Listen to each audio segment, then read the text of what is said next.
dhagaxan waa noocma waa fiican waan yartay sababtoo ma sida hadda qaabka u samaysan yahay waa sida qaabka geel oo kale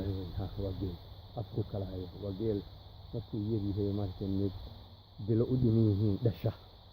boorboora hadda fiir hal in saariyeed meedo cadaadii sidaas la moodo inuu hal saaran yahay hal saariyeed la moodo haluu gartaa marka inuu hal saaran yahay inuu hal saaran yahay waa kaas si u tiisiyay hanaan ku tii waa ka sax kursi waa ka sax madaxiisina waa ka afkuuna kala hayo madaxiisina waa ka afkuuna kala hayo gedka laga soo saaray laqaday gedka laqaday gedka laqaday laga soo saaray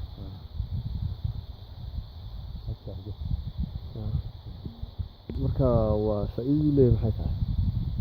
faa'iido badan buu leeyahay waxa weeye uu abuur ilaahay oo dhulka hoostiisa ku jirto waa asaar weey sax waa asaar weey wadanka gudihiisa gabar baa wehelisay walaashiisa يعني سميس أهاني وسميس ناين صح حقهم هوس ميلان بيال ميلان يجي صح هذه هنا يقعدين ورا ما هيكله واقول وريجي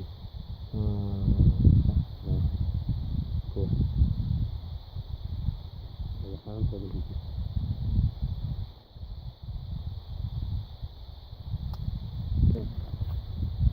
راح كلاوي راح قرره وسميسين اللي قاعدين حوالي دبقالو اسمه والسميس يعيزك كلها إن لقوا عمري قاتون بأي يعني هذا الشغل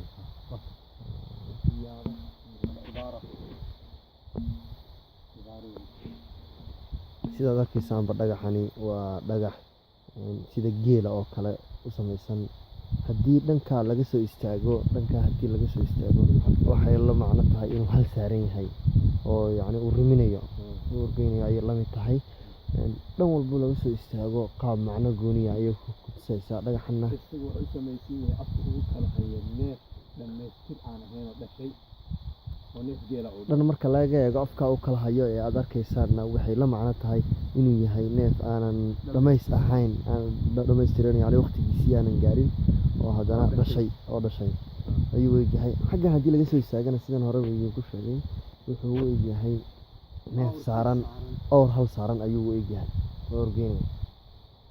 waayahay dhagaxana waxa laga soo saaray meesha ma laga soo saaray gedkan oo la qodayay oo laga qoday nooc bilaacad ahaan loo qodayay sida la ii sheegay halkani waxa ku jirtay shalay isagana mid ay walaalo yihiin yani la socotay dhagax kale oo gamba xiran oo waliba huban ayaa lagu leeyahay gamba xiran oo yahay aqalkan baa la dhisayay waa duleedka magaalada Hargeysa gaar ahaan waa Burama buraha halkaa idinka muuqdana waa buraha Naasa Hablood weeyaan waa wax walbana de Allah subhanahu wa ta'ala wuxuu umada u tusay waxay tahay in lagu cimri qaato kale waa ku cimri qaadasho sida dadkaysanba dhagaxan macna kala gedisan buu sameeynaa saacada geeska Afrikada barina waxay tilmaamaysaa 6:20 daqiiqo subaxnimo halka idin muuqato iyadana waxa weeyaan waa darbi jiifka waa xarunta agoomaha lagu xareeyay dadka